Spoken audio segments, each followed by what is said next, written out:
Chilling news from Ukraine as another wave of forced drafts look to be incoming with a draconian enforcement mechanism forcing compliance.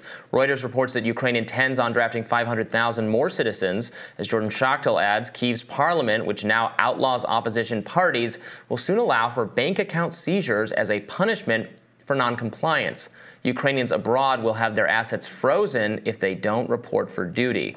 This news comes as Ukrainian President Volodymyr Zelensky confirmed that he's mulling over dismissing the country's top military commander, Valery Zelensky. Zelensky told an Italian outlet earlier this week, quote, "I have something serious in mind, which does not concern a single person, but if the direction of the country's leadership, there could be a replacement of a series of state leaders, not just in a single sector like the military." American and foreign media has reported on the frosty relationship between Zelensky and Zelensky as the two have butted heads on the best direction for the country in light of the war with Russia. Zelensky seemingly being the figure who's been a little bit more clear-eyed about the likelihood of Ukraine prevailing in this military, in the defense of their country against Russia. Zelensky, on the other hand, still very much saying, at least in public, that he expects to win. He's desperate still for the support of Western nations, including the U.S., and is upset and puts this in East versus West. This is the great conflict of our times unless we give them more money. Obviously, more funding being part of the bipartisan border bill that is not at all likely to pass. Right. Well, the Senate is supposed to convene today to vote on a standalone package for Ukraine. I don't expect that to be especially successful, but we will see. Obviously, there's a lot more unity on this particular issue than there is on some of these other ones. There aren't as many peel-away progressives that would object to funding for Ukraine as there are voting for funding Israel. And of course, it's much less divisive than the border issues.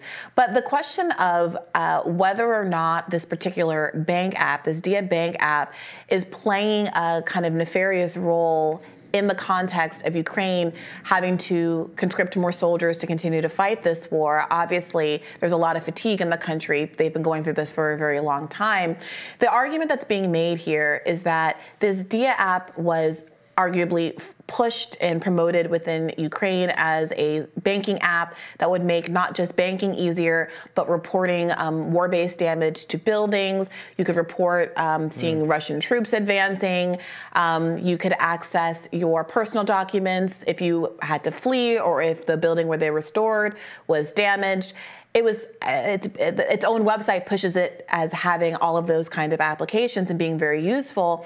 But others are arguing now that because people's assets are tied to this app and that they are banking predominantly through this app, it makes it easier for the government to freeze their assets if they try to dodge the draft. Right. And I can see why a lot of what was promised with the app would, in fact, be helpful. Some way to crowdsource on-the-ground knowledge about, troop locations, where it's safe to be, what's going on. I mean, we do that in obviously much less serious, much less stark conditions in the U.S. with, like traffic apps that help Uber drivers, Lyft drivers, taxi drivers know what highways are blocked up. That kind of thing is the same principle. So that sounds great, but if it can be used by frankly, increasingly authoritarian central government in Ukraine to draft people, to debank people if they're not compliant. We've been talking about this, in the context of the Canadian truckers and some Kanye West, other people becoming problematic, and because of this tremendous ability to centralize these things through apps that can be control, in governments that have less ironclad protections for civil liberties and free speech than the U.S. does, you can really see how they could be used in kind of like a Black Mirror dystopian sense. Yeah, and it's tough. I mean, the new mobilization bill could lead to drafting up to 500,000 additional troops. These are not insubstantial numbers of people that are being called up, and of course, frankly, I can't imagine there are that many able-bodied people left. Where there was reporting about a month or so ago about women, looking at the draft pool and there being so many women and older men when you're looking at the room of folks.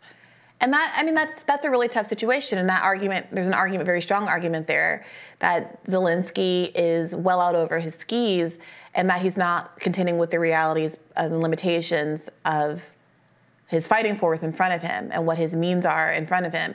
And that, frankly, even a bailout funding bill from the United States of America is only going to prolong the inevitable, which is why... And also, No, go ahead. Who's going to be using these? Even if we send them more aid, more weaponry, I mean, who is actually going to be the people using this equipment? Are we now recruiting the women and the elderly people and the people under it? Is that going to be an effective fighting force, even if they're equipped with the best stuff the American military has to offer? Yes, and so it comes back to this question of whether in the month or two after Russia first invaded, when there were negotiations afoot that were thwarted by the United States and the UK, was Ukraine at that time in a better bargaining position because it was not looking at these depleted forces and it was not looking at kind of the territorial losses that it thought it was going to be able to recoup. And did the United States' intervention ultimately really push him up the creek? Yeah. I'm trying to use an expression that I can use on television, but all of them are filled with expletive because it's a really terrible situation to be in. And is that guilt, frankly, part of what is driving so many Congress members to want to continue aid?